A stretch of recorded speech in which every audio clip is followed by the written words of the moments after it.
आज हम ज़िला फरीदाबाद के नारसिंह पार्क में आए हैं और आज यहाँ ग्रामीण सफाई कर्मचारी यहाँ बैठे हुए हैं और हम इनसे बात करेंगे। फरीदाबाद ज़िले का ग्रामीण सफाई कर्मचारियों के जिला प्रधान हूँ और आज हम जो यहाँ मीटिंग रखी है वो 20 और 21 अगस्त को ग्रामीण सफाई कर्मचारियों के जो मांग मुद्दों को लेकर फरीदाबाद में के इसमें जो योजना बनाई है उस योजना में जो निर्णय लिए हैं इस मीटिंग के अंदर, पहले जो फरीदाबाद ग्रामीण सफाई कर्मचारी अपनी वहाँ जो फतेहाबाद वहाँ जाने के लिए हमारे जो ग्रामीण सफाई कर्मचारियों के वो यहाँ पंचायत मंत्री है देवेंद्र बबली जी के वहाँ 20-21 तारीख को घेराव करेंगे। वहाँ जाने के लिए हमने 2 बसें रखी। जो बल्लभगढ़ ब्लॉक और फरीदाबाद ब्लॉक की जो टीम में है जो अपने मीटिंग रखी गई है, इस मीटिंग में अपनी बात रखेंगे और उस ये अपनी मांगों को लेकर के क्या करना है, कैसे करना है और जो अपनी मांगों को लेकर वहाँ की 20 और 21 तारीख की तैयारी के लिए जो मीटिंग रखी। नाम वीरेंद्र सिंह लंगवाल है जी और मैं सीटू का जिला उपाध्यक्ष हूँ। आज हम यहाँ नारसिंह पार्क बल्लभगढ़ में एकत्रित हुए हैं। आगामी 20 और 21 अगस्त को जो हरियाणा प्रदेश के पंचायत और विकास मंत्री हैं, हमारी ग्रामीण सफाई कर्मचारी यूनियन की मांगों की जो लगातार अनदेखी हो रही है उस पर कोई ध्यान राज्य की सरकार नहीं दे रही है। इसके लिए हमने जो महापड़ाव का कार्यक्रम है उसके लिए रणनीति बनाई है।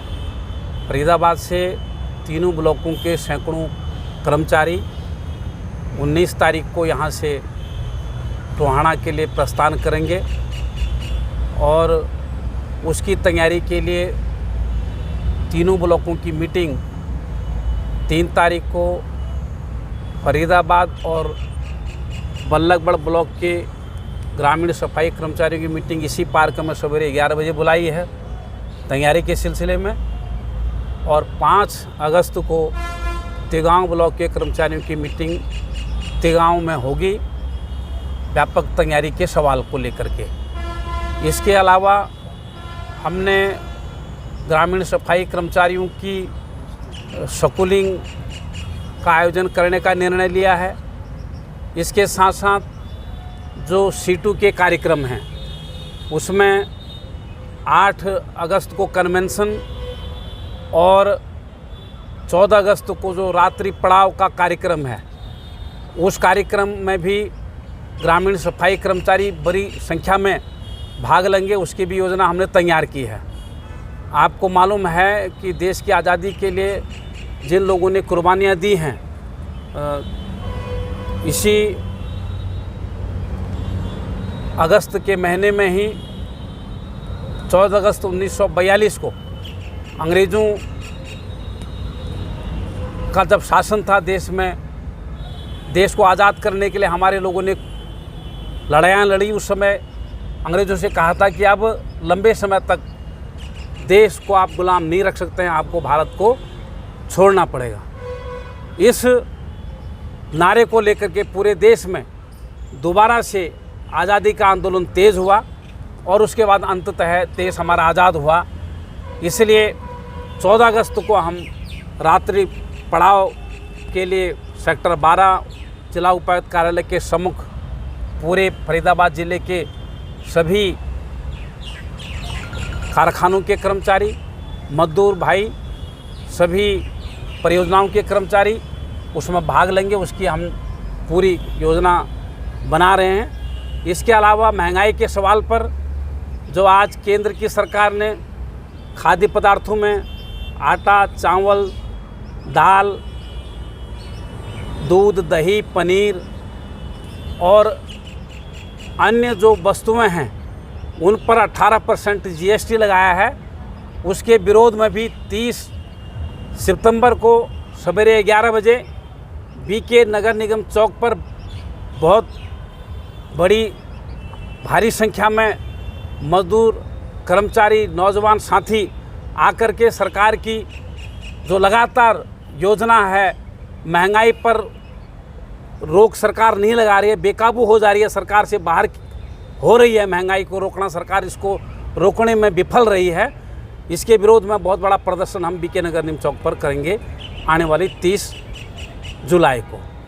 और ग्रामीण सफाई कर्मचारी यूनियन पूरे ज़िले में कर्मचारियों को टोहाना के लिए तैयार करे, इसके लिए जन जागरण अभियान भी चलाया जाएगा। कर्मचारियों के घर घर जाकर के उनको तैयार किया जाएगा, क्योंकि 2 दिन का पड़ाव है। 1 दिन पहले हम फरीदाबाद से टोहाना के लिए चलेंगे, 3 दिन का हमारा प्रवास हो जाएगा बाहर का, इसलिए हर कर्मचारी भाई को बहन को हमें तैयार करके ले जाना है। ये योजना हमने आज की बैठक में यहाँ पर बनाई। सर, जैसा कि अभी आपने बताया कि अभी हाल ही में अपने 3 दिन के धरने लगाए हैं ब्लॉकों में, और 1 दिन का धरना आपने डीसी के वहाँ लगाया है, और आप अपना मांग पत्र भी सरकार को दिया है डीडीपीओ के माध्यम से। तो आपको क्या लगता है कि सरकार आपकी बातों को मानेगी या नहीं मानेगी? सरकार के बारे में आप इसका क्या रवैया, क्या सोचें? सरकार का जो टाल मटोल की नीति है, जिस तरह से पहले दुष्यंत चौटाला जी हरियाणा प्रदेश के जो उप मुख्यमंत्री हैं, उनके पास पंचायत विकास मंत्री का विभाग का उनके पास चार्ज था। उस समय उन्होंने हमारी बात को सुना भी। फरवरी 2021 में उनके साथ वार्ता हुई थी 2021 में। उसके बाद नए मंत्री जी आए हैं, इन्होंने संगठन को वार्ता का समय भी नहीं दिया, न हमारी मांगों की तरफ कोई ध्यान दिया जा रहा है। हमारी मांग ये है कि जिस तरह से देश के दूसरे राज्यों में ग्रामीण सफाई कर्मचारियों का दर्जा, पक्का कर्मचारियों का दर्जा रेगुलर किया गया, उसी तरह से रेगुलर किया जाए। जब तक कर्मचारी रेगुलर नहीं होते हैं तब तक उनको न्यूनतम वेतन, उनका 24,000 रुपया न्यूनतम वेतन किया जाए। इस मांग को लेकर के इसके साथ साथ ESI PF की सुविधा दी जाए। इसके साथ साथ आपको मालूम है इस प्रदेश में ब्लॉकों की संख्या सैकड़ों की तादाद में है।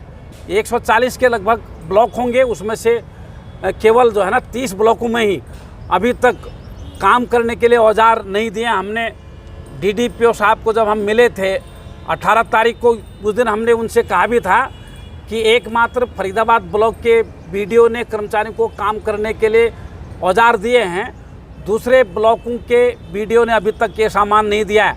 और रिक्शा जो हमने हैवी रिक्शा मांगा था कूड़ा उठाने के लिए, वो कह रहे थे कि छोटा रिक्शे में हमने कहा इसमें कूड़ा नहीं जाता है, ये जल्दी टूट जाता है, डिस्ट्रॉय हो जाता है। हैवी जो है ना रिक्शा इनको दिया जाए।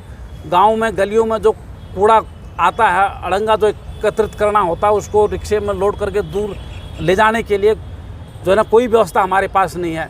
DDPO साहब से कहा तो उसके बाद उन्होंने हाँ भरी है, लेकिन कर्मचारियों को काम करने के लिए औजार नहीं दिए जाते हैं। तो इस सरकार से हम ये कहना चाहते हैं कि हमारी मांगों का अगर समाधान नहीं हुआ तो निश्चित तौर पर पूरे प्रदेश से हज़ारों की तादाद में कर्मचारी 20 और 21 अगस्त को तो पहुंचेंगे। अगर उसके बावजूद भी नहीं करा तो ग्रामीण सफाई कर्मचारी आंदोलन को तेज़ करने से पीछे। जैसा कि ग्रामीण सफाई कर्मचारियों ने एक बहुत बड़ा एक अभियान चलाया है और इनकी मांगों को सरकार अनदेखा करती आ रही है। और ये साथी जो अभी बताया इन्होंने कि 20 और 21 अगस्त को पूरे फरीदाबाद के तमाम ग्रामीण सफाई कर्मचारी भारी तादाद में इस आंदोलन में शामिल होंगे।